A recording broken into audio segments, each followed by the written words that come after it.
Here. Alright, BobalosRex here. And we're reviewing the adventures of Elliot, the Millennium Tales.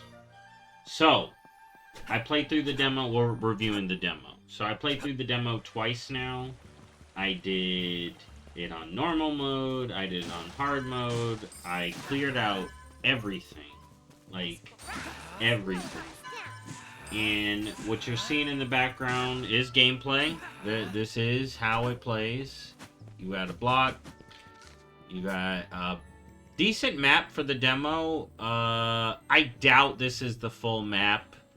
At the end of this first dungeon, it did seem like there was some timey-wimey stuff, which were hints in what they were revealing with the story, and it's kind of simple. You got a little human kingdom, and then beast tribes bad, and it's kind of like, alright, there are crystals around, but, you know, it's Square Enix, and we're not seeing big crystal stuff, but I feel like it's going to be around. But it's also from the makers of Bravely Default. Like, you can see from the graphics, not Bravely Default. Well, actually, they were on that team, but it's the people behind Octopath. Alright, Octopath, Triangle Strategy, and now this. And it's basically Legend of Zelda. It's the 2D Zeldas brought back, because we haven't... I mean, there's been indie games that are similar to this, but this is more of a... It's Square Enix now. You know, we even got the fairy, and I wanted to show off, so here, we got a shop here, we got potions and stuff I got. Of course, you got arrows and bombs. You got healing potions. You got defense potions. I only got so many bottles. You go in here. Then we get some more stuff. So you got your shield, which unlike the 2D Zeldas, doesn't count for your item slots. But similar to the 2D Zeldas, you can only have... Here, this button. I was having trouble with the buttons. Something feels off about like where the buttons are mapped. I may need to adjust. But as you can see here, I can equip different weapons. So I can equip my sidechain on my main hand. So I can be this now. Ooh, look at me. And then I got the bombs. And we got this sword. So there was an upgrade to the sword. So I do wonder how many different kind of weapon types there are. As you can see, I got the sword, and this is the upgraded one in the demo. You do get like an upgrade for it, and you do get like a quiver and a bomb upgrade. But then there's also Magicite. And now the thing with this Magicite is you make it, and this is where you get like, I wouldn't say abilities, because you do get, like, I'd imagine some actual unlocks. Like, I did unlock that whole weapon.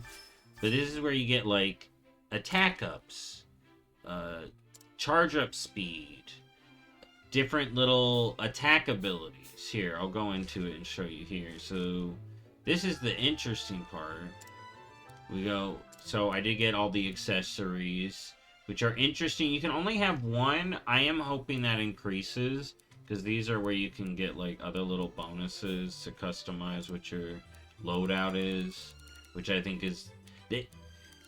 Like, with Legend of Zelda, you know you're on a tailored path with... You're going to get these unlocks. So with this, if they actually do this good, you can actually have unique styles of your Link and how he fights. Is he an archer? Is he a swordsman, which I think would be really cool to see in a 2D Zelda format. I haven't played a game like that. There may be some games that are similar to that, but to see Square Enix and this team do something with that is kind of cool. But as you can see, raise bow attack power, which would mean you'd need arrows, but arrows and hearts and rubies, but they're called tools in this, drop. Then you can conservation, conserve arrows. And this one is like, deliver extra attacks to 2 nearby enemies when landing a hit. Now, what's interesting with this is when I was playing with the sword here, I was doing some builds that, like, I could basically kill units at range with this sword. And I would charge up super quick, and then this would do a double attack, and it would just do a ton of damage. And then another thing I liked, modern RPG. Look at that. Now I know I talked to them. Of course, you got barrels to break, you got places to explore, and like I said, so far the map looks small, right? But I'm really hoping that that the world is actually going to be expansive, because, you know, 2D Zelda format, you need a big world to run around in at this point. Other things. So I did do the 2 bosses. There's 2 bosses. There's a big, there was a rat machine where you had to use the block and counter things, or parry things, like a missile. I thought that was cool. I got a hang of that, and was able to beat that. And then there's the big fish where he sucks up bombs. You gotta throw the bomb in him, and you beat him up. Easy peasy. That one was a pain. That guy, oof. The tornadoes. But then also, you got your fairy. Now, I didn't show off the fairy abilities. Well, I did kind of use it earlier. But yeah, so you have this fairy teleport. Alright, right now. And then there's also this. The sprint. Alright, and then there's your quick access. Like I said, I'm not getting used to the buttons for some reason. But yeah, now I got this dash. Which you kind of... You get, like, these little heart... Here, let's go back to the map. So there's these little... well, this was a monster trail. But there's also these little... Oh, there it is. Shrine of Life. That's how you get more hearts. Basically, it's not like collect containers get a heart. It's... This gets you a heart. That one gets you a whole new heart. And, like I said, if the world's big enough and there's a bunch of unique weapons, of course, I hope I haven't seen all the weapons. And I am curious how many different kind of magicite stuff they can pull off for the weapons. But I think this could be a really good game, because I like the art, personally. If you don't like the art, then there's going to be a huge miss. And if you're not a 2D Zelda fan, it may be a huge miss. But if you are, I would keep an eye on this game. It comes out in like 2026. Some things I would look at, though. So, hard mode. I did play it on hard mode. It is just more health. You take more damage. And what's silly to me is in normal... You come here, you heal. In hard mode, you don't. But you can fast travel. So all it leads to, okay, is just you go to a place, break some barrels, get some hearts, and then you go back to wherever you're at. I think that's pointless. As like a hard mode mechanic, it's just tedious and not actually difficult. You know? I don't know what else they could do to make it more difficult than just inflating the numbers. Honestly, that would be... maybe give the enemies new attacks. Like, I was going through all the mobs. You got these little robot guys. You got these little snails. You got a couple of kind of... I saw 2 different snails. There's some chicken people. Robot dude. Robot knights.